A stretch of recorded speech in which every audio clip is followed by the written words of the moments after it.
Interview Phil Butler, take 4. Got it. And we're framed up well there and rolling set. Yep. Looking good. So, Patrick, one question I want to ask you: do you specify or state in these things when each person comes up how old we are? I think it would be good that you did. To say that I'm 80 years old, I mean, my speech may be a little more halting than some guy who's 30 or 40, and so Usually what I do is to know that I'm 80. Usually what I do is bring up what's called lower thirds, where this is Commander Philip Butler, and then whatever pertinent information, like for instance, the number of days you spent as a prisoner of war, that'll be part of that. And age could certainly be a part of it. And there's a story as to why I'm a commander and not a captain retired. Where you made it to captain, absolutely, No. But then decided it was. I don't know if the foundation wants to hear that or not. The rank upon retirement is not as important as the. Yeah, but it's a story about a mentality, Well, would you like to tell it? Yeah. We all talked about at the end of the prison experience, in those last days, we all talked about what we wanted to do with our lives. And some guys wanted to go back and fly again. Some guys wanted to get back and get into the Air Force and do this and that, or the Navy. And there were a lot of us who didn't want to do something. Some guys wanted to go fly with the airlines, and they did. And what I had decided that I wanted to do, I wanted to get out of the Navy.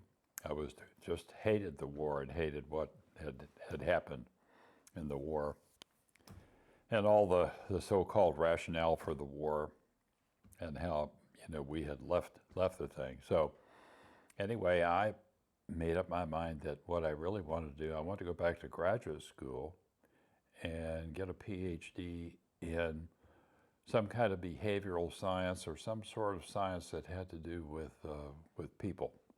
And I wanted to make a contribution by doing that. So when I got back to Balboa Hospital, I met my detailer. The detailers came from Washington, D.C. to sit and meet us personally, and I said, I want to get out of the Navy now. I just want to go out the back gate and without a fuss, I said, just quietly, and be a civilian. And he said, well, you're a Naval Academy graduate. He said, why do you want to do that? I said, well, I want to get a PhD in a behavioral science, and I don't think the Navy, cares much about that. He said, well, have you thought about where you'd like to go? And I said, yeah, University of California, San Diego, because my family's here. My daughter is here. I want to stay where my daughter is to help raise her.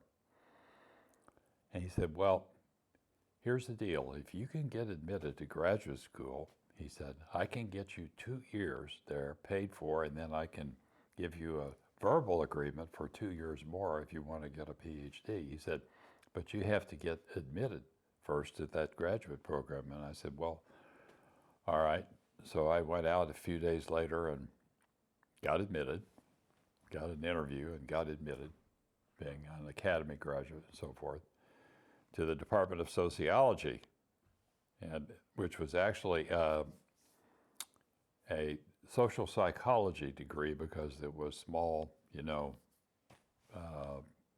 small person groups and individuals, and it was right in line with what I wanted to do. So he came back and I said, well, I still think I should get out of the Navy. He said, well, here's the deal, He said, you'll be paid your full benefits as an aviator. And he said for 2 years, and then for 2 years after that. And then he said, you could probably go to the Naval Postgraduate School or someplace. And he said, we've got a thing going on in the Navy now called Human Resource Management. It's a program that Admiral Zumwalt started.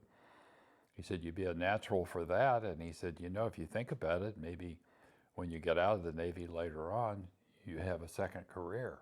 Oh boy, that rang a bell with me. And I said, that sounds good, I'll do that.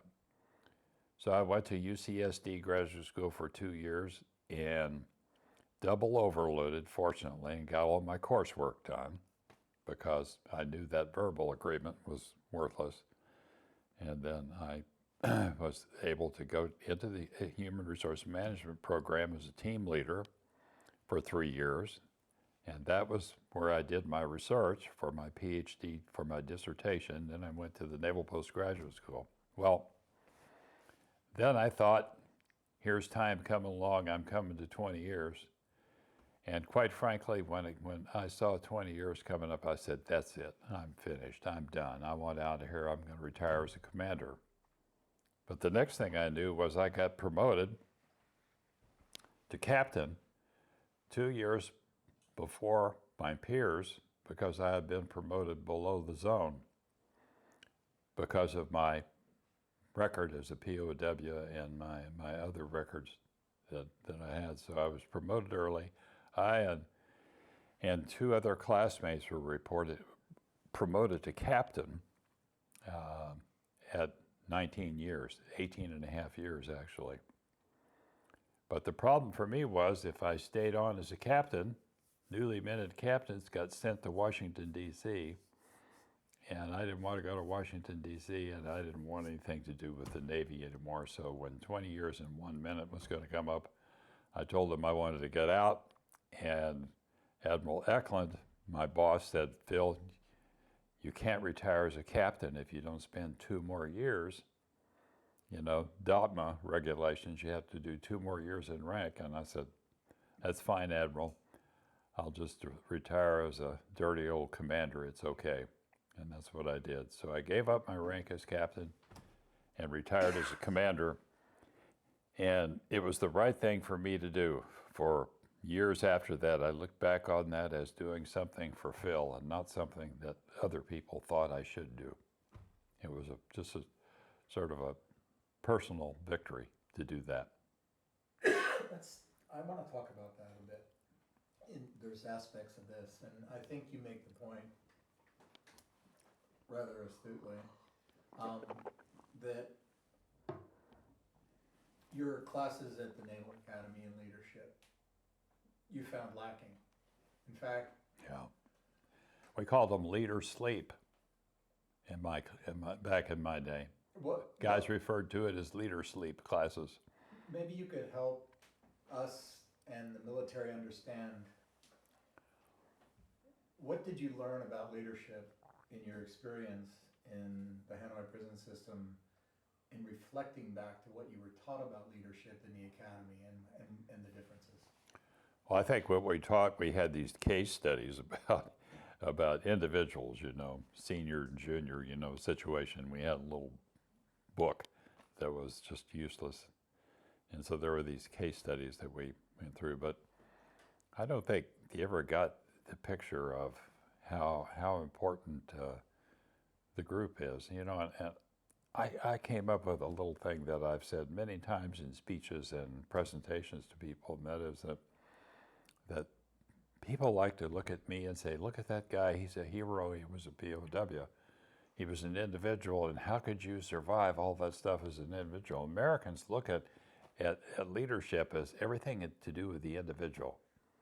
In America, it's not the group like it is in Vietnam and Asian cultures that's important. It's the individual that has all the importance. But it turns out that being a prisoner of war or being successful in life is not an individual sport. It's a group sport. Being a POW and succeeding at it is no different from succeeding as a POW and succeeding in life. It has to do with groups and reaching out to other people and working together with people. No one ever achieves anything on their own. Everybody stands on the shoulders of some people who went before them and learned things before them. Your very culture comes to you from a group, not from individuals. There is a way in which, excuse me, by design, and you make this point in your book, the Navy, the military, does not foster creative, independent, entrepreneurial thinking. is a system, you know, as a filmmaker, I've been working for the military since 2008. One of the things early on I learned was we could have $100,000 day plan the next day doing a commercial for the military, right? Being hired by them. But if someone up the line decided that day they wanted to do maneuvers, they would just come to us and say, well, you can't shoot, you can't use all these facilities and everything else. And we go, this is $100,000 day. We have crews, we can't get this money back. And they go, that's not our problem, we're not worried about it. What I found was I have to find someone up the ladder, someone ranking, who says, then do this. And then everyone will give me their shirt off their back. So in other words, partly because protection about career, there's always this thought that I'll do anything I can as long as I'm under orders or been given the go-ahead from someone up the rank, which is not the essence of the entrepreneurial spirit. Yeah, it's sad. Yeah. So speak to that, because there were things, and this is the point I'm going to, in the POW experience, there were a lot of things that happened that deconstructed, that took apart the kind of traditional military thought of we all follow in line, because each of you had to, first of all, go through the crisis of being broken under torture and being forced to give more than name, rank, and serial number.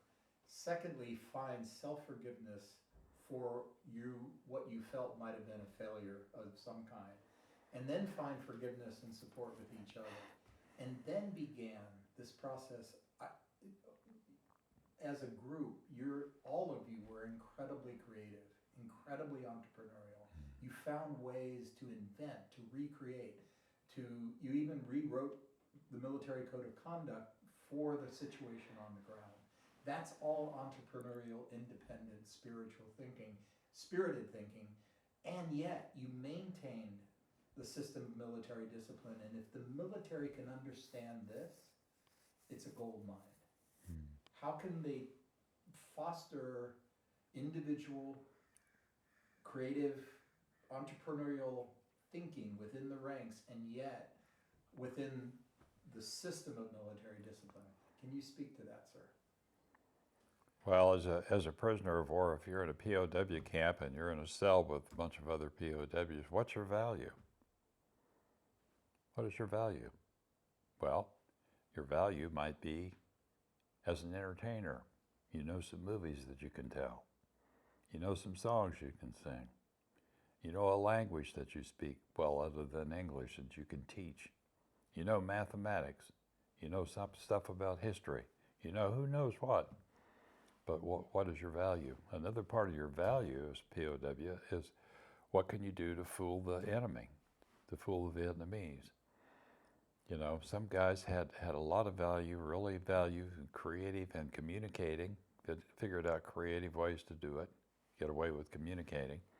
Other guys were able to figure out ways of making a hole, a tiny little hole in a wooden door, so that when you peeked through it, you had a stereoscopic view of the world out there, and you could find out what was going on in the camp by watching things at the same time that you were tapping the information out onto a wall. So you were a kingpin in the communication group. So everything was to what could you contribute to the group. It was about making a contribution. I carried that out myself. First of all, I carried out, from my lesson as a POW and the enemy, respect. So a big thing for me is, first starts off, I tell people that you have to respect everybody the same as you. We're no different in the world. I don't care who you talk to. I don't care what the person's occupation or doesn't have an occupation, a homeless person, whatever. Everybody, you need to respect everybody as the same value as you. And that gets lost sometimes in the military, that respect of everybody, one's below you and above you. People get their rank on their shoulder and they tend to lose respect for the people below you. And the next thing that is important is making some kind of a contribution. And that was in the POW groups, We respected each other. we figured out ways of making contributions. Different guys had different ways of contributing in different ways, and it made the group very powerful. You, in your book, you talk about 4 things. Respect, contribution, and make a contribution. And responsibility. Yeah. So can you illuminate a little bit about responsibility and commitment?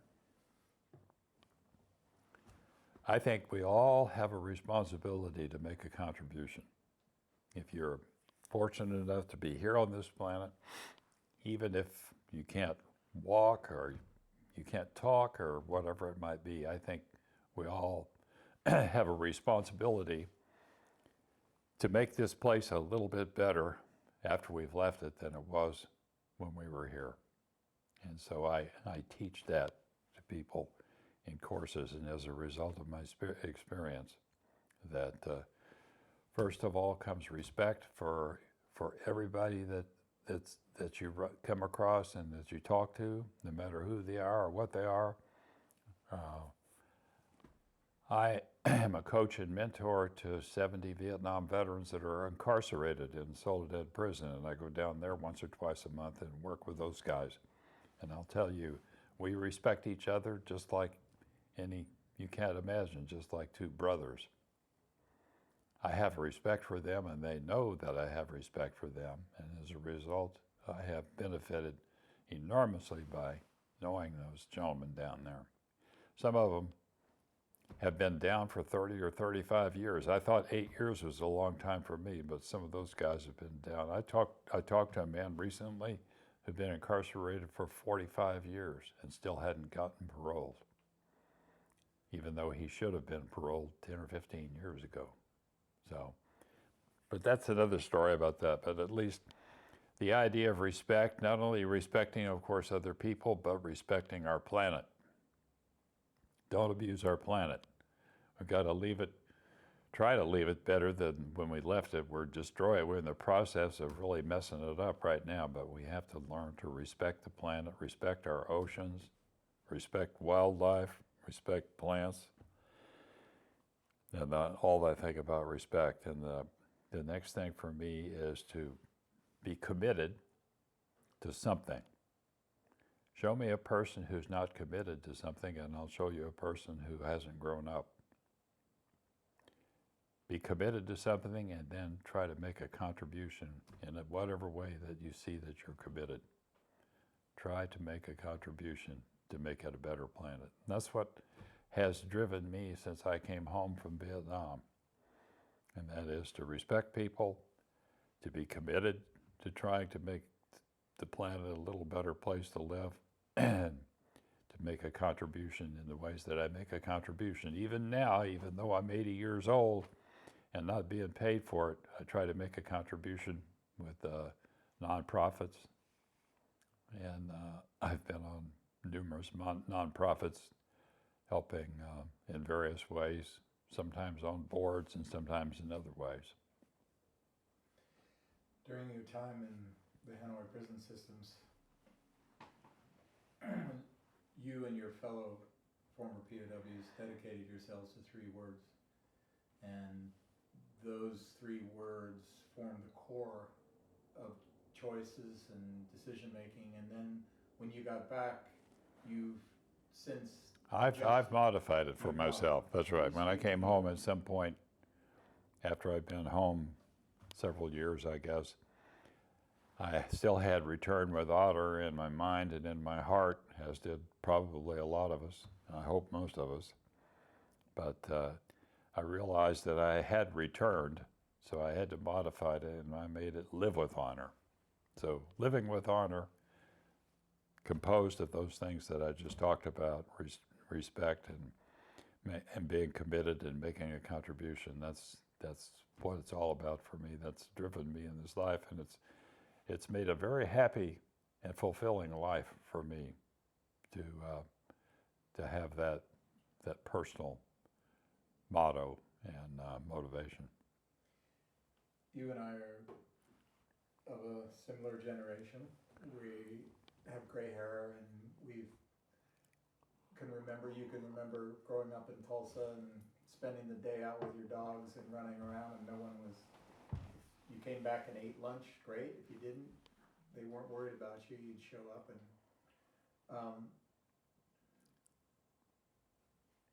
young people today, one of the things they find at the Naval Academy and other service academies is that it's harder and harder to teach consequence to young people today. Kids today raised on video games where they hit a reset button, it's harder to get them to understand life and death, for instance. They're also over-controlled by their parents. They're over-controlled by helicopter parents. I see it all the time around me, you know. In truth, parents now think that the world is a dangerous place. Our world, our country is a dangerous place. But the statistics show the lie of that in actuality, back in those days in the 1940s and 50s, when first and second graders, like I was, and third graders were marching off to school, you know, with our books under our arm, kids everywhere walking all over town to go to schools, that it was a much more dangerous world then in the United States than it is now. That crime has gone down on the order of well over 50%, probably 70 or 80%. The crime nowadays is like 20 or 30% of what it was back in the 1950s.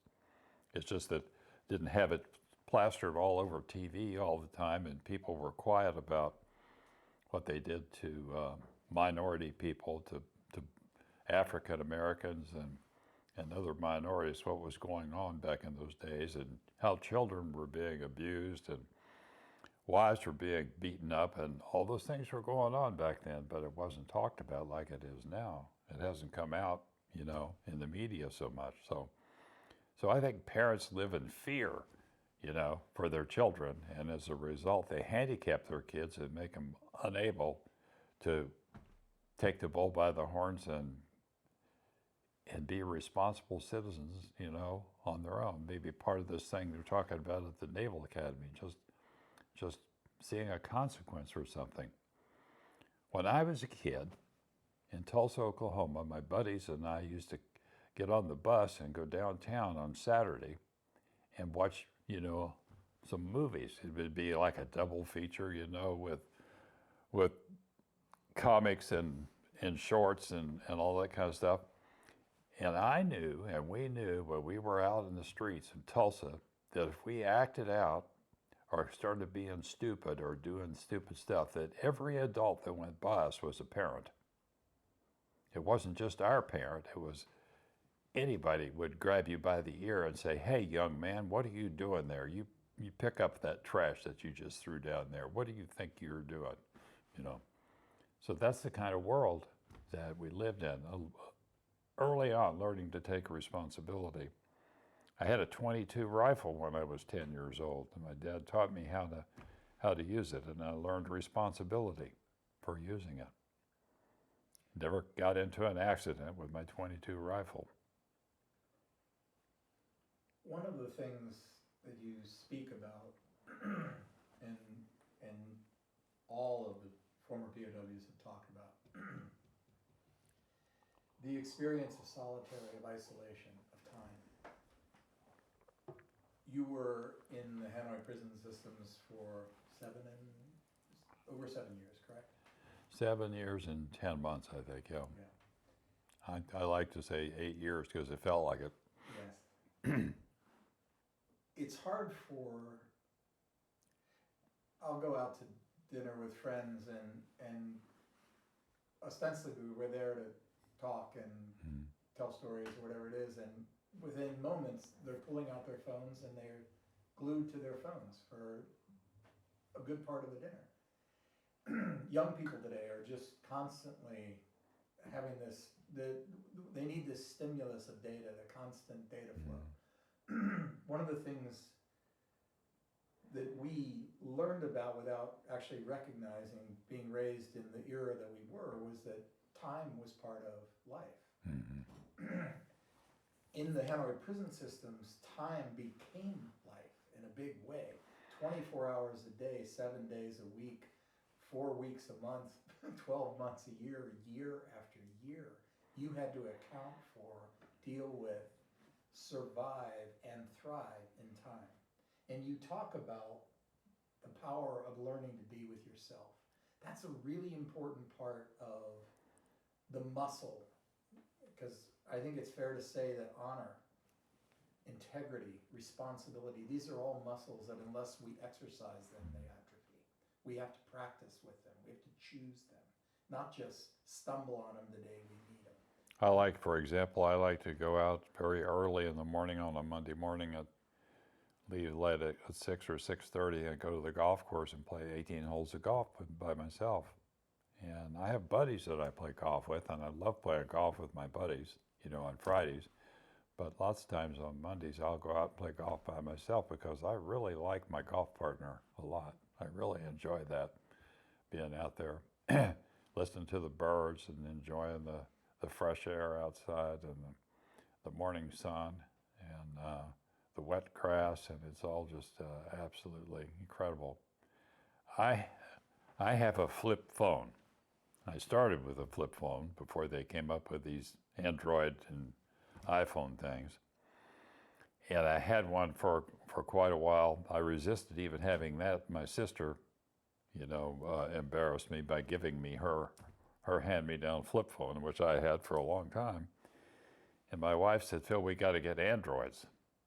So I got this Android phone, and I hated it because it was always something going on the phone. So I went back to the AT&T shop and told the guy, I want to exchange this for a flip phone.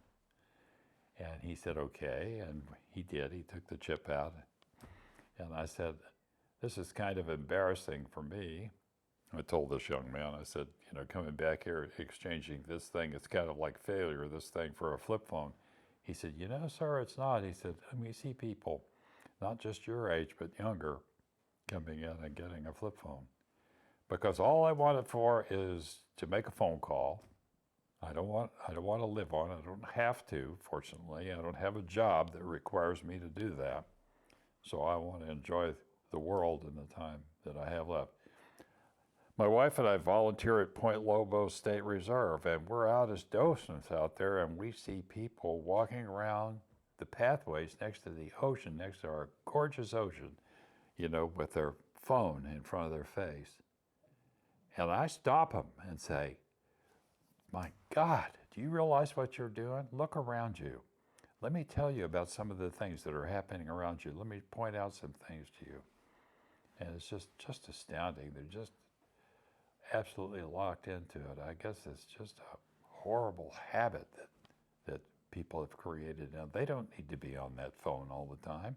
Nobody needs to be on that phone all the time like that. It's completely unnecessary in anybody's life. Imagine for a moment that I put you in front of a huge group of midshipmen, and I ask you the question, what did you learn from your time in solitary, your time, the endless hours, the ways that you had to invent ways? There was so many of the former PWs talk about designing their homes, about doing mathematics problems, all the ways that you learned to be with yourself, to meet Phil Butler and to come to like him and to come to see, as you said, I love my golf partner. Talk to these midshipmen about the importance of developing a self that can be with oneself. Well, it's a growth process, you know, finding out who you are. And I have to say that even though I was a Navy lieutenant when I went down over North Vietnam, I don't think I completely knew who I really was until I became a prisoner of war. And it's a tough way to learn. But certainly in solitary confinement, you start racking your brain about what you know, and you find out how much stuff you don't know. And one of the things that I kind of had fun with when I was in solitary confinement was trying to remember popular songs, the words to popular songs. And so I sort of developed over time, I developed a jukebox in my mind of popular songs that I knew the words to. And of course, a lot of songs, you know, I knew maybe the first verse and the bridge, but I didn't know the second verse and the fourth verse, you know, because popular songs, it's verse 1, verse 2, bridge, final verse, and each one has its set of words to it. So I would be missing stuff. And later on, when I had cellmates, I started asking them what songs they knew. Did they know this song that I was missing, you know, the second verse to it? So I kept adding to my mental jukebox. And I had that jukebox with me for many, many years as a POW. I used to pace with the other guys, even with big cells when everybody would be pacing, or maybe guys would be taking a nap in the afternoon, and I can remember just going through in my mind, playing, you know, Frank Sinatra singing it, or whoever I wanted, you know, singing in the jukebox. And I had probably, I don't know, well over 100 songs on my mental jukebox. But guys taught other guys all kinds of things and benefited from each other. I and several guys in one of the bigger cells that we were in gave movies. We'd have movie night, and I would sit up on a stack of blankets that were folded up and tell a movie. But the way that I knew it was a movie that I had been to previously in life, but I got things I didn't know about the movie by going around the room ahead of time and talking to other guys. Do you remember, you know, such and such a movie? Oh yeah, sure, I saw that. Well, who was the main star, and who else was in the movie, and what happened when this scene goes, and so forth. So we would all get together in the evening, and guys would all sit around. At this time, guys had cigarettes and were smoking, you know, and it would be like 20 guys sitting around you, you know, and you start to tell this movie, and the movie would go for a couple of hours, you know. So just, what are you worth? What's your value? Who do you know? Who's inside there? Stunning, absolutely stunning. Phil, you know, it's just fantastic.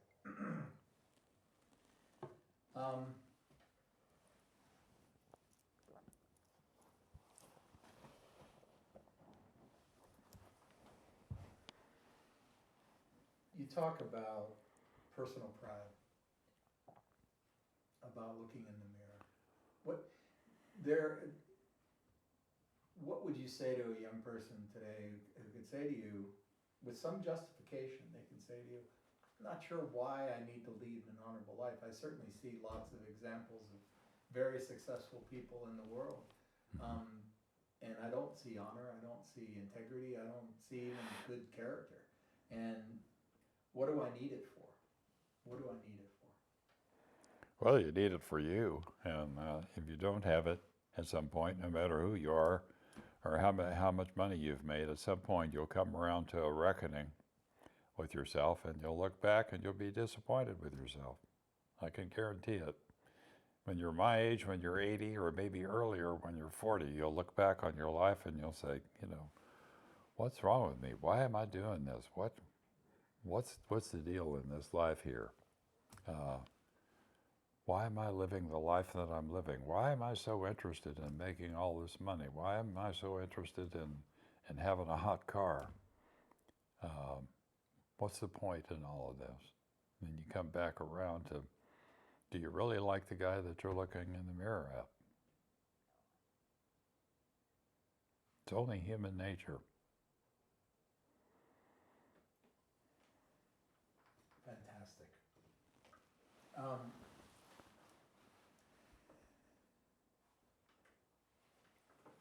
You know, we had in the zoo, I remember there was a fellow that was repeatedly going out to interrogations, and he was being slapped around a little bit, and he was telling the Vietnamese a couple of things that he didn't want to tell them. I think it's things about himself or something like that, or maybe he signed a confession without actually being tortured. But after he had done that, he was extremely down on himself and extremely depressed, and he happened to wind up in the cell next to me. And I'll just never forget this guy. We started to tap back and forth, and I told him, I said, you know, I want you to know that I and we are very proud of you. And he said, oh no, he said, how can you say that? I didn't even get tortured, and I wrote, he said, after the things you've done. And I said, well, you know, we all do it in our own separate ways, but you've gone back more times than I can imagine, you know, for the same interrogator. I said, I just probably did what I did to get rid of the guy more than anything else. I said, you're amazing. You know, you're really a smart guy, and I think the world of you, and I think, you know, I and we, you have to know we're very proud of you. Well, that probably kept that guy from committing suicide, to tell you the truth. And later on, after we were all released, he came up and talked to me on the day before we were going to be released and said, Phil, I'll never forget what you told me. He said, it made me realize that I am a pretty good guy after all. And I said, yeah, you sure are. You're a great guy.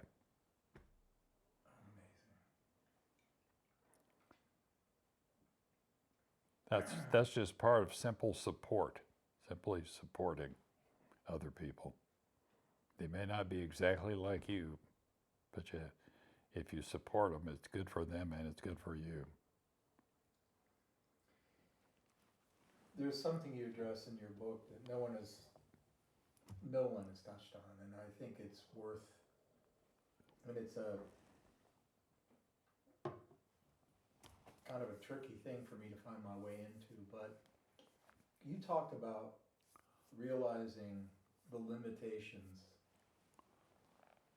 You were trained in a certain era to look at your enemy in a certain way. You hated and resented your enemy for a long time, and then you realized at a certain point, you said, I especially became aware of how foolish it would be to condemn all Vietnamese for what this small group of individuals had done. During the weeks and months of my recovery, I began to sense the scope of the social change that began in the 60s. I came to an understanding that it was senseless to ascribe the bad actions and attributes of a few select people to a group. It was just like racism. We have a whole movement of nationalism in the world, in our country now, and everything else. And yet, here at the hands of your torturers, on some level, you found your way to understand that condemning a few or condemning a race for the acts of a few was wrong. Can you speak to me about this? I personally made up my mind that if I ever was able to leave that place, I was not going to walk out of there hating the Vietnamese for what had happened to me, because what I would be hating was myself. That it was like hating the Vietnamese and carrying hatred out there was letting those couple of interrogators that were the real assholes that beat and tortured and enjoyed what they were doing, letting them win.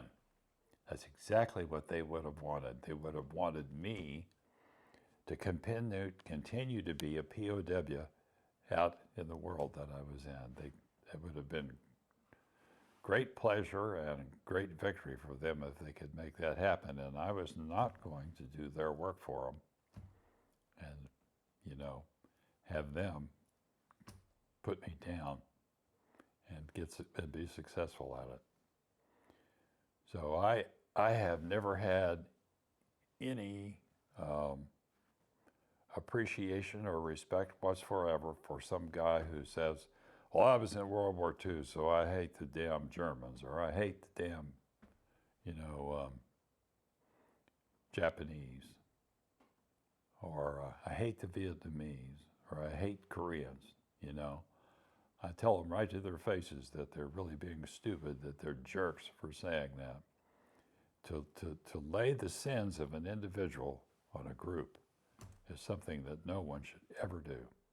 Never blame a group for the sins of one or two individuals. I got bad white people, and bad minority people, and bad Vietnamese people, and you take any country you want, and you can find you got bad people, but it's certainly a self-defeating to blame the group for the sins of a few. Absolutely beautiful film. You're quoted as saying, "No amount of money or reward on this planet could pay to take away this experience from me." Can you speak about that? I had probably the most valuable and expensive graduate school that anybody could ever have. Graduate school in life for being a POW for 2,855 days and nights. And it was invaluable. There no amount of money could anybody give me to take that experience away from me. If you could just take that out of my mind for billions of dollars, no amount of money could do it. But on the other hand, you couldn't pay me any amount of money either to go back and do it again. Many of your fellow former POWs have said, "Patrick, I wouldn't," just what you just said, "I wouldn't want to go through it. I wouldn't wish it on anyone else. But I came out a better man than I went in." Do you feel that? Absolutely, yeah. Can you I say came. that in your own words, because you won't hear my voice? Yeah. Well, I honestly believe that I went in as a prisoner of war. I went in as a Navy lieutenant, probably a decent leader, a decent person, a good guy. I know I had a wife and newborn child and felt strongly as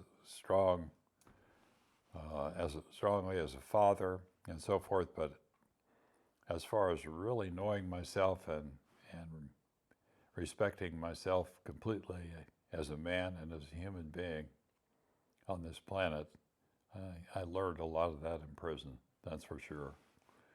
So I think I completely became a man, certainly the man I am, as a result of my prison experience. So many of our young returning warriors from the fields of conflict, Afghanistan, Iraq, others, are struggling with symptoms of PTSD, haunted by their experiences, and one of the powerful lessons that the military is trying to look at the Vietnam POW experiences is that this idea of recovery from failure, this feeling that you were forced to give more than name, rank, and serial number, and then as you did to that man through the wall, you said to him, "I respect you, I'm proud of you." What are the ingredients whereby we can help ourselves and each other recover from failure? I don't know the answer to that one. I'm sorry. I'm lost on that one. Well, you've been giving me great answers. One of them is obviously communicate to each other, reach out. Yeah. But we'll move on.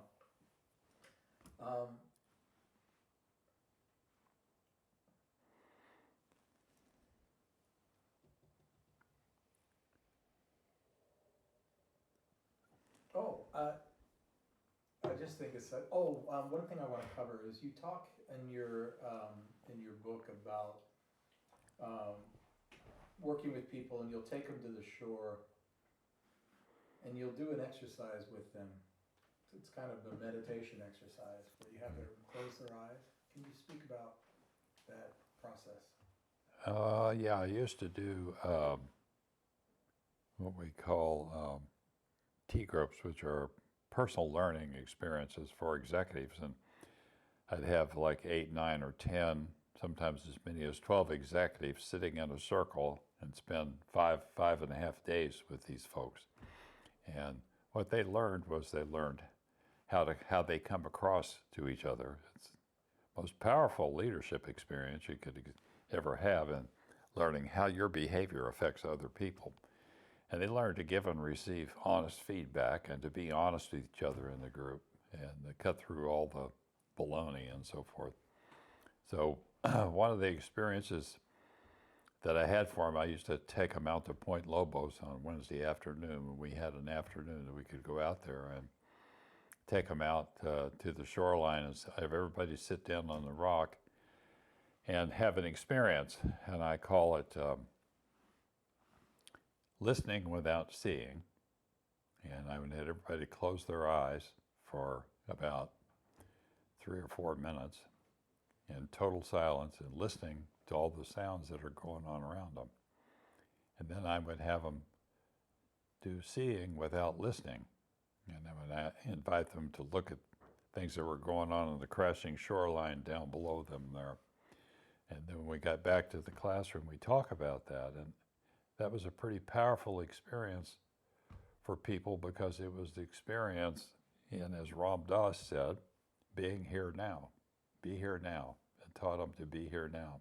Because if you shut off one part and depend on the other one and then do the reverse, it really is a powerful experience in being here now in the world that you're in. Out of the phone and out into the world. You and your wife Barbara volunteer as docents at the Point Lobos.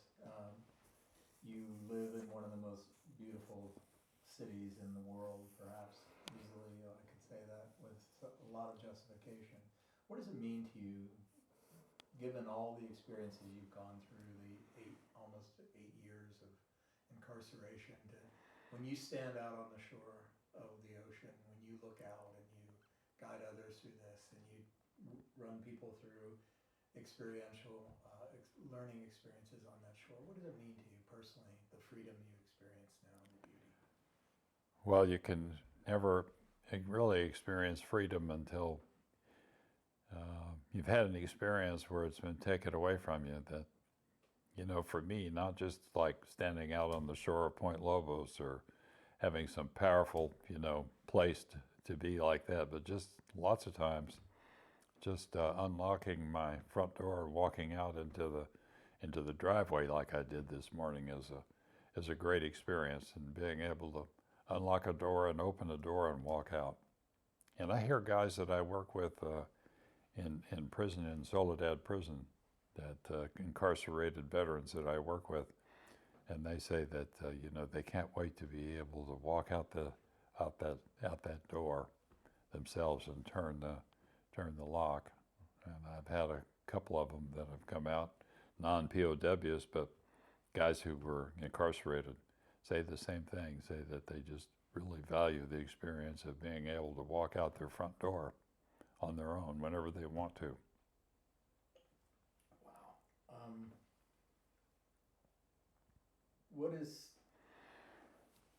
It's such a privilege to live in the nation that we live in. And I think it's a privilege that many take for granted. It seems to me that you have developed an appreciation for the landscape, the opportunities you have in contributing back to society, in giving back. The land around us gives us something, but I think you also understand you need to give back. Can you speak to that? Well, as I say in my book, giving back is an important thing to me, making a contribution. I think that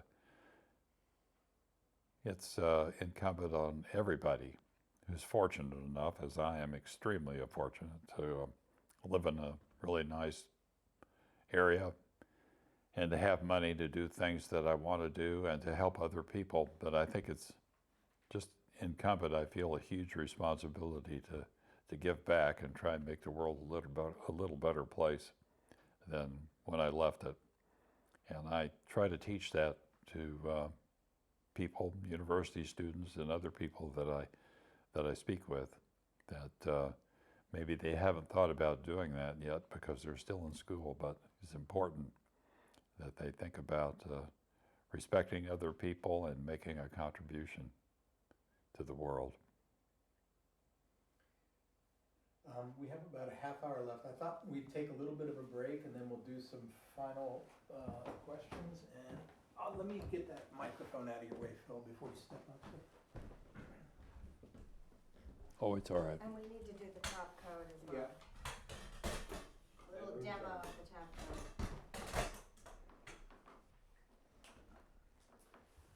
Oh, you're a good water drinker. Okay, You wanna- You could kill shot. Yeah, let me